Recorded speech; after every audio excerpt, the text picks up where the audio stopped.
మనకు me as for you American citizen, అమెరికాకు India శత్రువుగా ఉందా, ఇప్పుడు సూసైడల్ కి రెడీ అయిపోయినట్టుగా ఉందా? లేదండి, అంటే లేదు. ఒక్కటి, అమెరికా నమ్మడం చాలా కష్టం అండి. హెన్రీ కిస్సింజర్ అన్నట్టు అమెరికా నమ్మడం.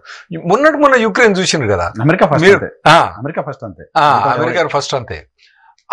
అప్పుడప్పుడు వాళ్ళు అంత లాజికల్ గా ఆలోచించరు. అమెరికా అన్నది ఎప్పుడు కూడా చాలా టెంపరీగా ఆలోచిస్తుంది. అదే మీరు చూడండి, దాన్ని ఏమంటారంటే, మేము Americans are poker players. Poker player లా ఒక పోకర్ ప్లేయర్ ఏంటంటే ఆల్ ఆఫ్ ఎ సడన్ అన్ని ఆల్ ఇన్ పెట్టేస్తాం అన్నట్టు, అని పెట్టి బెదిరిస్తాం. మేము పడుతున్నాం, పడడం లేదంటే పోతాం అన్నట్టు. ఈ రష్యా అన్నది, చైనా అన్నది స్ట్రాటజిక్ థింకర్స్ వాళ్ళు.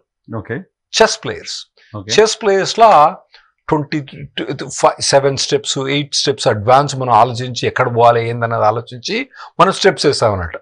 అంటే వీళ్ళు కానివ్వండి, చైనా కానివ్వండి, రష్యా కానివ్వండి, ఈ chess players they are long term players. So మనం ఇక్కడ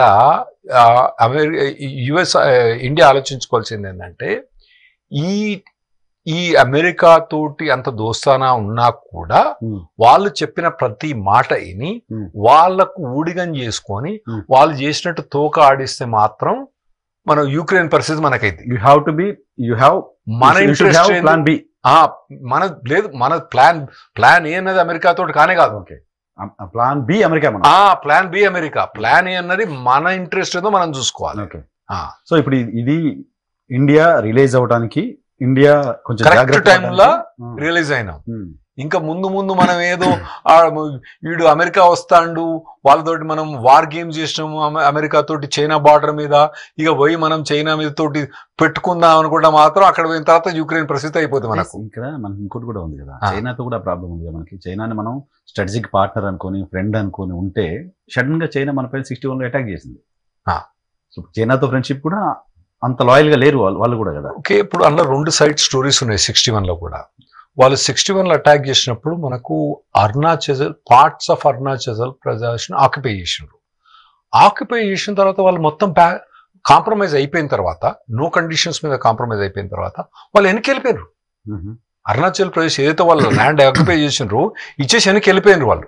సో మనకు దాంట్లో ఏం మర్మరాలు ఉన్నాయో నాకు ఎక్కువ తెలియదు. 1961 అప్పుడు చాలా మనం పుట్టలేదు, ఆ తర్వాత చదువుకోలేదు. కానీ విన్నది ఏంటంటే, చాలా సందర్భాల్లో వినేది ఏంటంటే, చైనా మోసం చేసింది, ఒక ఇటు యుద్ధం చేస్తుంటే సడన్ గా వాళ్ళు యుద్ధం చేశారు. నెహ్రూ ఫ్రెండే ఉన్నాడు అక్కడ ప్రెసిడెంట్ గా, సో మనతో యుద్ధం చేశారు. అప్పటి నుంచి మనకి గ్యాప్ వచ్చిందని విన్నాం. కానీ ఇప్పుడు ఓవరాల్ గా ఏంటంటే, మన ఇండియా అన్నది పరిస్థితి చూసుకోవాలి తప్పితే వేరే కంట్రీ చెప్పినట్టు విని వాళ్ళకు తోకాడియడం కానీ ఊడిగం చేయడం కానీ అనవసరం. మంచి టైంలో రిలీజ్ అయినాయి ఇప్పుడు మనం. Okay, 2 issues sir. ఒకటి, ఇప్పుడు 50% టారిఫ్ వేయడం అనేది ఇండియా యుఎస్ వాణిజ్యానికి సంబంధించి మేజర్ గా మీరు అబ్జర్వ్ చేస్తున్న చేంజెస్ ఏంటి? ఇండియాకి జరిగే నష్టం ఏంటి, యుఎస్ కి జరిగే లాభం ఏంటి, ఏ ట్రేడింగ్ లో బెనిఫిట్స్ ఉన్నాయి? ఇప్పుడు మనకు మేజర్ గా మన తెలుగు రాష్ట్రాలకు నష్టం ఏదనేది రొయ్యల ఫార్మర్స్ అన్నది మెయిన్ అండి. దాదాపుగా $2 బిలియన్ ఎక్స్పోర్ట్స్ అవుతున్నాయి మన ఇక్కడ ఆంధ్రప్రదేశ్ నుంచి. వాళ్ళకి మాత్రం పెద్ద దెబ్బ. వాళ్ళు వేరే ఆల్టర్నేటివ్స్ చూసుకొని అక్కడ పంపించాలి. కాకపోతే అంత ఈజీగా మార్కెట్ దొరకడం కష్టం. సో ఆ ప్రైజెస్ అన్నది బాగా వాళ్ళకి తగ్గిపోతాయి. వాళ్ళకి గిట్టుబాటు అయిద్దో కాదో తెలియదు. తర్వాత ఈ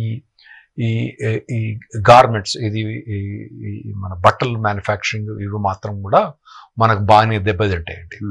ఈ 50% వాటిల్లో కూడా మనకు చాలా మటుకు ఎగ్జామ్షన్ ఇచ్చింది. సర్వీస్ ఇండస్ట్రీ అని ఉంది మనకు. దాదాపు 50% ఆఫ్ ఎక్స్పోర్ట్స్ యూఎస్ పోయేది సర్వీస్ ఇండస్ట్రీ. వాటి మీద పడతలేదు మనకు. తర్వాత ఇంకోటి ఎలక్ట్రానిక్స్. ఇప్పుడు స్పెషల్లీ మన యాపిల్ ఫోన్స్ అవన్నీ కూడా ఇక్కడ మన దగ్గర తయారు చేసుకొని అమెరికాకి ఎక్స్పోర్ట్ చేసే యూనిట్స్ మొదలైనవి. ఇంకా ఎక్స్పోర్ట్ అనేది కొద్ది లెవెల్ నడుస్తుంది, కానీ ఇంకా ఫ్యూచర్లో అవి ఎక్కువ పెరిగే అవకాశం ఉంది. కాబట్టి వాటి మీద కూడా అతనికి టారిఫ్ ఏమీ వేయలేదు. మెడిసిన్స్, వాటి మీద కూడా టారిఫ్ ఏమీ వేయలేదు. కాకపోతే ఈ ఆటోమొబైల్ ఇండస్ట్రీ పార్ట్స్ ఉన్నాయి, వాటి మీద. తర్వాత మనం ఏమన్నా కార్స్ అన్న తక్కువ ఎక్స్పోర్ట్ చేసినా కూడా ఆటోమొబైల్ పార్ట్స్ బాగా ఎక్స్పోర్ట్ చేస్తామండి. వాటి మీద మనం బాగా ఆ ఇండస్ట్రీ బాగా ఎఫెక్ట్ అయ్యే ఛాన్స్ ఉంటుంది. తర్వాత కొన్ని సోలార్ ప్యానెల్స్ వీటన్ని కూడా ఎక్స్పోర్ట్, వాటికి కూడా బాగా ఎఫెక్ట్ అవుతుంది మనది.